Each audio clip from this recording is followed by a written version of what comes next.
Now, as far as identification, whatever the case may be, what should the residents bring along with them? Well, it is a citywide event, and it is sponsored with, we have a lot of collaboration going on with some nonprofits, also with some corporate entities, but a lot of it will be city dollars in terms of manpower. We have a lot of volunteers who are going to be working, and we need people to show identification. We need the parents, if you know, nothing major, just something that says, you know, you live in a city of Elizabeth, be it a driver's license or something. And if you don't drive, some type of identification, you know, so that we know that we are really servicing our own community. Now we have a major election coming up within the governor seat. Give me a prediction, Corzine or Christie? It's very hard to say because we're now the end of the summer, and the only thing we see now is a lot of negative ads. And as a campaigner, as someone who campaigned 5 times, negative ads really don't win over the people. Right. It just turns them away. So I'm hoping that Corzine take the high road and turn the campaign back to issues, back to his record, what he has done for the state of New Jersey, so that people can have a real reason to come out, you know, and support the candidacies, or even come out to vote. But negative campaigning turn, you know, your core voters away. Now, I noticed over the years you have a strong passion for the youth. And recently you endorsed a program by the Elizabeth Youth Theater Ensemble. Share some of your thoughts on that program. Well, the Elizabeth Youth Theater Ensemble, it's a program that tried to instill into young people their love for the arts, their knowledge of the industry in terms of, it's just not about acting and dancing. They teach them mechanics, they teach them how to produce, how to write, how to do stage setting, all those things that you won't get, unfortunately, in our current high school setting. It's open to all the city youth, and at the end of the program, they put on a production. And the productions usually are mind-boggling to those who view it, and it's something that we need. You know, the whole world is a stage. Right. So let's teach them how to navigate through their own stage. And one thing, and then I don't want to take some of your thunder, but how long did it take for them to put that phenomenal piece together? The last piece, what, 5 weeks? Really 2 weeks are actually doing the actual production, because the first 3 weeks they were doing the theater part. They were doing the staging, the production, the camera, how to operate a camera. They were working on those issues. And that's one piece I thought was key, was the time limit, the time restraints they were under, because it was a great job to have someone do such work in maybe 2 to 3 weeks with children who are not true professionals. No, they're not. As far as acting is concerned. Now back to the Back to School initiative. Is that program a part of a larger citywide initiative? Well, we're trying to engage on neighborhood empowerment programs, whereby we're trying to get the neighborhoods regenerized and let them see that they can work with one another. You need to know who your neighbor is. You know, we have gotten so busy between texting and emailing and cyberspacing and MySpace and all the Twitter. Now we're on Twitter. We don't even know who's living next door to us. We don't know what their occupations are. We don't know if they have children. They don't play with your. So, and getting the neighborhoods to come together and then to empower them by giving them information. A lot of people don't know that Urban League can provide X, Y, and Z. They don't know all the resources, proceeds received on behalf of the citizens here.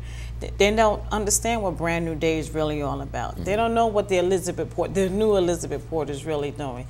They don't know what our local Ys have to offer. So I want to get people to realize we have a lot of services here. A lot of dollars coming to the city of Elizabeth by way of service and nonprofits. And I think our residents should be able to take advantage of it. Okay. Now, in reference to the Back to School book bag giveaway, who should residents call to receive more information about the book bag giveaway?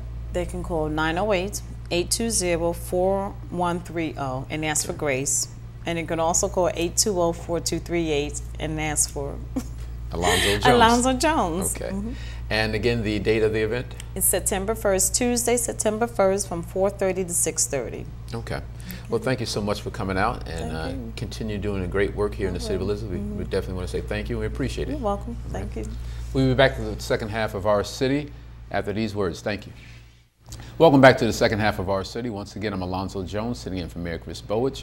And joining me for the second half is Stan Neron, the supervisor of the Office of Youth here in the city of Elizabeth. How are you, Stanley? Good. Welcome back.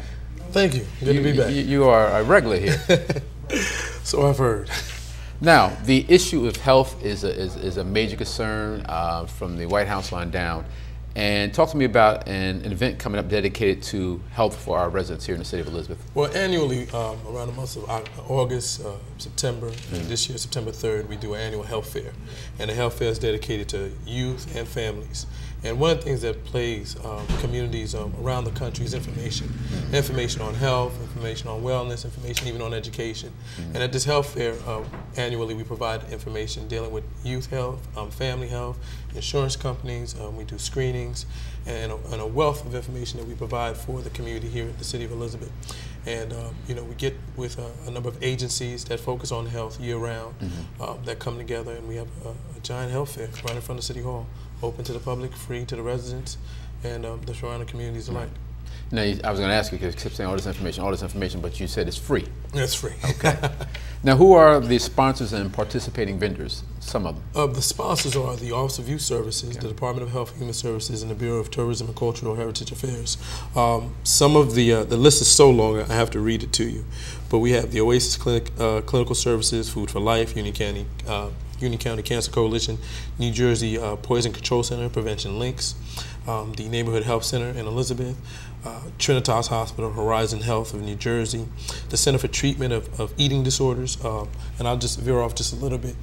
Eating disorders is something that's plaguing our teens a great deal, with bulimia and even obesity, that we definitely want to address. So at the health fair, we'll also have pedometers and healthy eating habit tips, as well as classes available for health and fitness, with the YMCA being there, and also our Building Future Leaders program being there. They have a huge health and fitness component of their program. Some of the other organizations include a Family Support Organization in Union County, Community Coordinated Childcare, Summit Oaks Hospital, Future Cities Incorporated, who we've done a green project with throughout the city with our teens. They'll also be participating in Union County Office of Health Management, Community Access Unlimited, Community and Families Together, Proceed, who will be doing our HIV AIDS screenings. So, you know, just a number of agencies and plenty more that are still coming on board, because we're getting phone calls every day. Now, do you have enough room for all these agencies? You named quite a bit, and I see many, many more on your paper there. So. Well, we have room. It's in the street. It's in the park, right in front of City Hall. So we have tons of space for them, and we want to make sure that it's out in the open and the community can see what we're doing. Okay. Now, why is an active child important? Active child is important because in order for a child to effectively learn and be productive in life, they have to be active, they have to be healthy, they have to make sure that they have proper eating habits, proper sleeping habits, and I mean, it's important. An active child will be an active adult someday, which is going to make a productive citizen. And we encourage that in all our youth, and we're trying to get them to make sure that they make health and fitness part of their regular lifestyle, as we should do as adults. Constantly be active and make sure that we eat healthy, and we're hitting the treadmill and the track, whatever it may be. Now, do you have a chance to do anything that you're preaching here? What are you? Well, I'm doing my best. I'm jogging in the morning. Okay. I'm definitely eating well. I myself, I do workshops with the youth talking about my being a vegetarian and why I've done that. What about the bike thing? You still riding the bike? I'm still riding the bike. Actually, next year, myself and Mr. Reyes will be doing the 40-mile bike tour in New York. So we're going to do it big this year. All right, well, send me a postcard, because I will be home not going 40 miles on a bike. It's going to be interesting when we hit the Verrazano Bridge. Wow.